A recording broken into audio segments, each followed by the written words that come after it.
اسلام کی تعلیم بڑی متوازن ہے. ایک طرف سوال کی مذمت ہے،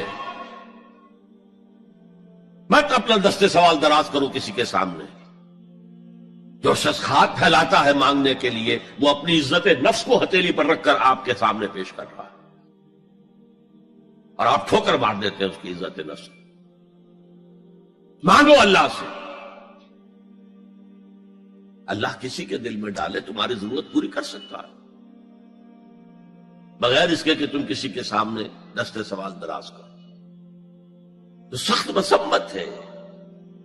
اور خاص طور پر بیگری جو ایک انسٹیٹیوشن بن گیا ہے، ایک پیشہ بن گیا ہے، وہ تو اسلام کی تعلیمات کے منافی. اور جس طرح کی ہم خیرات بانٹتے ہیں، 5 روپے کا نوٹ دے رہے ہیں مانگنے والوں کو مسجدوں کے باہر، سمجھ رہے ہم نے حاتم طائی کی خبر کو لات مار دی، حالانکہ حقیقت میں آپ انسٹیٹیوشن آف بیگری کو سپورٹ کر رہے ہیں. کسی ایک کو لے لو، آؤ چلو مجھے اپنا گھر دکھاؤ، مجھے بتاؤ تم واقعی اس قابل ہو یا نہیں ہو، اور پھر اس کی مدد کریں، لمسم کریں. پھر وہ 5 روپے نہیں ایسی دیں کہ وہ کچھ اپنے پاؤں پر کھڑا ہو سکے. میں نے 1 روپیہ نہیں کہا کہ 1 روپیہ تو اب کوئی شے نہیں رہی، لیکن یہ کہ 5 روپے کا نوٹ بھی آپ نے تقسیم کرنے شروع کر دیے، یہ کیا ہے؟ وَالسَّائِلِينَ وَفِي الرِّقَابِ. لیکن دوسری طرف سائل کو جھڑکنا نہیں ہے. اما السائل فلا تنہر، جھڑکو نہیں. اچھا بھائی نہیں، معاف کرو میرے پاس اس وقت آپ کی مدد کے لیے کچھ نہیں ہے، میں کچھ نہیں کر سکتا. تو ان دونوں کے درمیان اصل میں معاملہ ہونا چاہیے. بلکہ یہاں تک بھی فرمایا سائل کو ضرور دو، چاہے وہ گھوڑے پر سوار ہو کر تمہارے دروازے پہ آیا. کیا پتا اس کی واقعی الجھن کیا ہے. تو سوال کی مذمت اور سائل کو جھڑکنے کی ممانعت. حتی الامکان خالی ہاتھ نہ لوٹاؤ. اس نے اپنی عزت نفس اپنی ہتھیلی پر رکھ کر تمہاری سامنے پیش کر دیا، اسے ٹھوکر نہ مارو. لیکن جیسا کہ میں نے عرض کیا، یہ انسٹیٹیوشن آف بیگری جو ہے یہ ایک علیحدہ شے ہے، بالکل اس کا اس سے کوئی تعلق نہ سمجھیے. وفی الرقاب، رقاب جمع ہے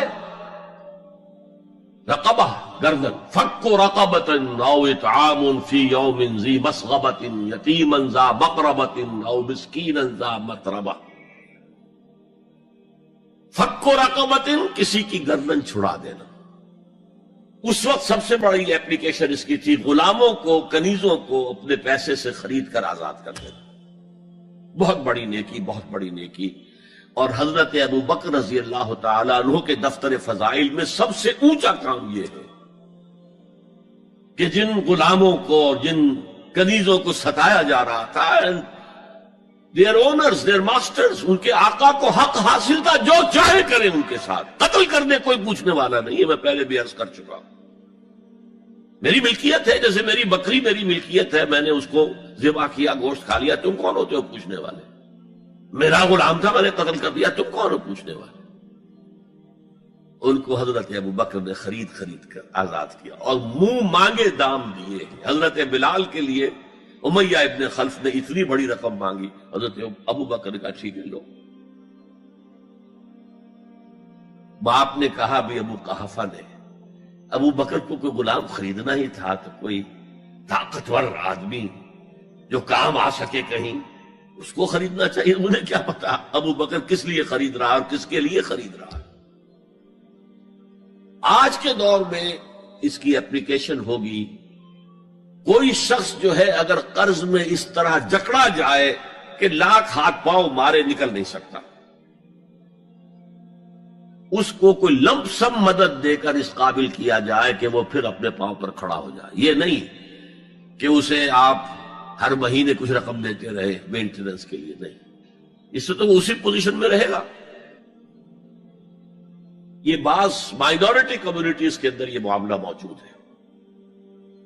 کوئی بھائی اگر گر گیا ہے کاروبار میں تو اس کی پھر ایسی مدد کی جائے کہ وہ پھر آپ کی صف میں آ کر کھڑا ہو جائے. Respectable members of your community وہ اس شکل میں پہنچ جائے. یہ بھی فک و رقبۃ اس کی ذیل میں آج کل آئے گا.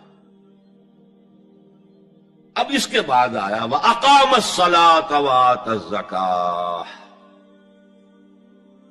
یہ دو کیا ہیں؟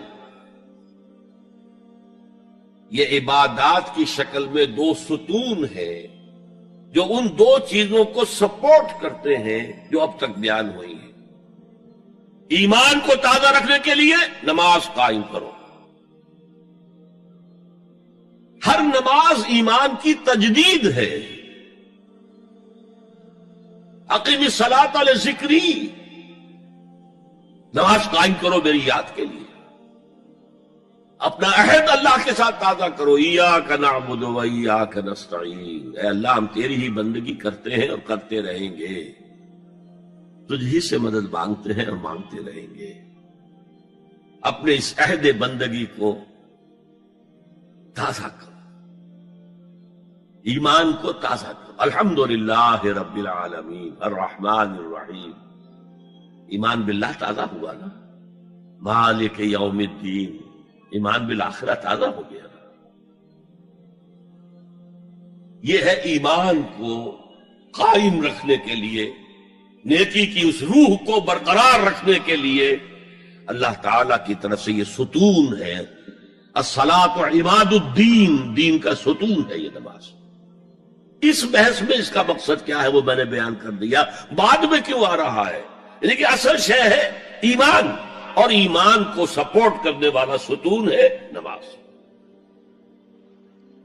عملی نیکی میں اصل شے ہے ہمدردی، ہمدردی میں مال خرچ کرنا، اور اس کے لیے ستون ہے زکوٰۃ. کم سے کم یہ 2.5% تو نکالو، بوتل کا کارک تو کھل جائے، پھر اور بھی دو اور بھی دو اور بھی دو. یہ تو obligatory ہے، یہ تو فرض ہے، یہ تو لازم ہے. لیکن مقصد کیا ہے؟ اس کو جو سمجھ لیا بس یہی زکوٰۃ ہی ہمارے ذمے میں ہے، وہ بڑے مغالطے میں. حضور نے فرمایا صلی اللہ علیہ وسلم ان فی المال حقا سوى الزکوٰۃ. اے مسلمانوں یہ نہ سمجھنا کہ بس زکوٰۃ ادا کر دی تو تمہارے مال کا سارا حق ادا ہو گیا. ان فی المال حقا سوى الزکوٰۃ، تمہارے اموال میں حق ہے اللہ کا زکوٰۃ کے علاوہ بھی. اور پھر آپ نے یہ آیت پڑھی وَآتَى الْمَالَ عَلَىٰ حُبِّهِ ذَوِي الْقُرْبَىٰ وَالْيَتَامَىٰ وَالْمَسَاكِينَ وَابْنَ السَّبِيلِ وَالسَّائِلِينَ وَفِي الرِّقَابِ وَأَقَامَ الصَّلَاةَ وَآتَى الزَّكَاةَ. یہاں آتا زکوٰۃ تو ہے ہی ہے، اس سے پہلے جو آ رہا ہے یہ سرپلس ہے، اس سے آگے کی بات ہے، یہ ایڈیشنل ہے. اسی لیے جب انفقوا انفقوا انفقوا انفقوا انفقوا کی جو تکرار ہوتی ہے قرآن مجید میں، تو ایک جگہ پھر سوال کیا صحابہ نے کتنا خرچ کرے حضور؟ فرمایا قل العفو، کہہ دو جو بھی ضرورت سے زائد دے ڈالو. Don't accumulate, don't retain any thing.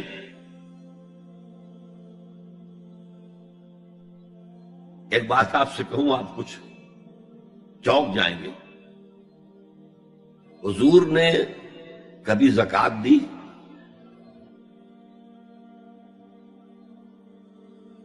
کبھی نصاب کے بقدر پیسہ آپ کے پاس جمع ہوا کہ آپ پر زکوٰۃ واجب ہوتی؟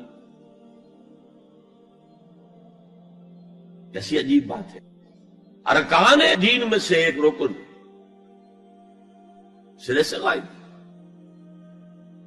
کبھی آپ نے مال رکھا ہی نہیں. حضور کا اسوہ ہم جانتے ہیں، مسواک کر لی ہے، پانچے جو ہے ٹخنے سے اوپر کر لیے ہیں، یہ اسوہ ہے. ہاں ہے، یہ بھی ہے، ٹھیک ہے، سنت ہے. اسوہ تو یہ ہے. اور صرف آپ کا نہیں، جنہیں ہم کہتے فقراء صحابہ، ابو ہریرہ، ابو ذر، سلمان فارسی، علی رضی اللہ تعالی عنہ اجمعین، یہ فقراء صحابہ میں سے تھے. کبھی کچھ نہیں رکھا اپنے پاس. میں نے بتایا تھا آپ کو شاید کہ حضرت علی کی جب شادی ہو رہی تھی حضرت فاطمہ سے کوئی مکان تھا ہی نہیں، کہاں لے کے جائے؟ ایک انصاری نے ایک حجرہ دیا ہے اپنے مکان کا، اس میں حضرت فاطمہ ودا ہو کر گئی. He didn't have any home. ابو ذر وہ تو دوسری انتہا کو چلے گئے تھے. قانون یہی ہے، حلال سے کماؤ، اگر ایک حد سے آگے بڑھ جائے تو زکات دے دو، باقی تمہارے اختیار میں ہے، دینا چاہو دو، نہ دینا چاہو رکھو اپنے پاس. قانون اس سے زیادہ آپ کو پابند نہیں کرے گا. کبھی بھی آپ نے جبر نہیں کیا، ایمرجنسی میں بھی جبر نہیں کیا. ایک واقعہ آتا ہے کہ حضور کو کئی وقت کا فاقہ تھا. تھوڑی دیر کے بعد حضرت ابو بکر آئے، آپ نے چہرے سے پہچان لیا کہ فاقے سے. پھر حضرت عمر آئے، پہچان لیا کہ فاقے سے. شاید حضور خود اپنے لیے نہ اٹھتے نہ جاتے، اپنے دونوں ساتھیوں کو لے کر ایک انصاری کے باغ میں پہنچ گئے. انصاری کی عید ہو گئی، فوراً لا کر اس نے کچھ کھجوریں کچھ انگوروں کے گوشے رکھے. اس کے بعد وہ دوڑا چھری لے کر کسی جانور کو ذبح کرنے کے لیے. یہ ساری تفصیلیں میں کیا بتا رہا ہوں. نال یہ نہیں تھا کہ مدینے میں سبھی فاقے سے تھے، موجود تھے جن کے پاس مال تھا، لیکن جبرن آپ نے کسی سے کچھ نہیں لیا. جب وہ چھری لے کر چلا، فرمایا دیکھنا کسی دودھ والے جانور کو نہ ذبح کرنا. بہرحال کچھ دیر کے بعد وہ گوشت پکا کر لایا، روٹیاں رکھی. اس کے بعد حضور نے ایک روٹی پر چند بوٹیاں رکھ کر کہا یہ عائشہ کو دے آؤ، اسے بھی کئی وقت کا فاقہ ہے. اور پھر حضرت عمر کی طرف رخ کر کے کہا عمر یہ ہے وہ نعمتیں جس کا حساب دینا پڑے گا اللہ کے ہاں. وَأَمَّا بِنِعْمَةِ رَبِّكَ فَحَدِّثْ، اور یہ جو فرمایا گیا أَلْهَاكُمُ التَّكَاثُرُ میں نعمتوں کا حساب لیا جائے. وَلَا تُسْأَلُنَّ يَوْمَئِذٍ عَنِ النَّعِيمِ، فرمایا یہ نعمتیں ہیں. یہ ہے اصل میں انفاق کا معاملہ. آپ کے اس پر چھوڑ دیا گیا ہے. جتنا بھی آپ میں جذبہ ہے، جتنا بھی آخرت کا یقین ہے، اتنا ہی آپ پسند کریں گے کہ آخرت کے بینک میں جمع کرائیں، یہاں کے بینکوں میں کیوں جمع کرائیں. یہاں کتنا دے دیں گے آپ کو؟ 10%، 20%. وہاں 700% ملتا ہے. 700% نہیں، 7000، 700 گنا. Why to keep it in these banks؟ حضرت مسیح کا جو پہاڑی کا واس بہت مشہور ہے، سرمن آف دا ماؤنٹ، بڑے پیارے الفاظ ہیں. میں آپ سے اپنا تاثر عرض کیے بغیر نہیں رہ سکتا. جہاں تک مواعظ کا تعلق ہے، جو حضرت مسیح کے مواعظ آئے ہیں ان سے اونچے واعظ کوئی ممکن نہیں. اسی میں یہ جملہ بھی ہے، دیکھو اپنا مال زمین پر جمع نہ کرو. جہاں چوری بھی ہوتی ہے ڈاکہ بھی پڑتا ہے، کیڑا بھی خراب کرتا ہے. آسمان پر جمع کرو جہاں نہ چوری کا اندیشہ، نہ ڈاکے کا خوف، نہ کیڑا خراب کر سکے. اس لیے کہ میں تم سے سچ کہتا ہوں کہ جہاں تمہارا مال ہوگا وہیں تمہارا دل ہوگا. مال یہاں ہوگا تو دل اٹکا ہوا ہوگا، اور فرشتے اس طرح گھسیٹ کر کھینچیں گے آپ کی جان کو جیسے کہ سیخ پر سے کباب کھینچا جاتا ہے. اور اگر دل وہاں لگا ہوا ہے جس کے لاکھوں کروڑوں ڈالر سوئس بینکس میں جمع ہے، اسے کہا جائے نکل جاؤ پاکستان سے، اسے کوئی تکلیف ہوگی؟ نکل جاؤ فلاں ملک سے، ملک بدل کرتے تو کیا تکلیف؟ میرے بینک کے اندر پیسے ہیں. البتہ جس کا باہر کچھ نہ ہو اسے اگر یہ دی جائے سزا تو اس کی تو جان. سرکار سے دل جسے نے سنوارا ہوگا، اس کی قسمت کا بلندی پہ ستارہ ہوگا، اس کی قسمت کا بلندی پہ ستارہ ہوگا. سرکار سے دل جس نے سوارا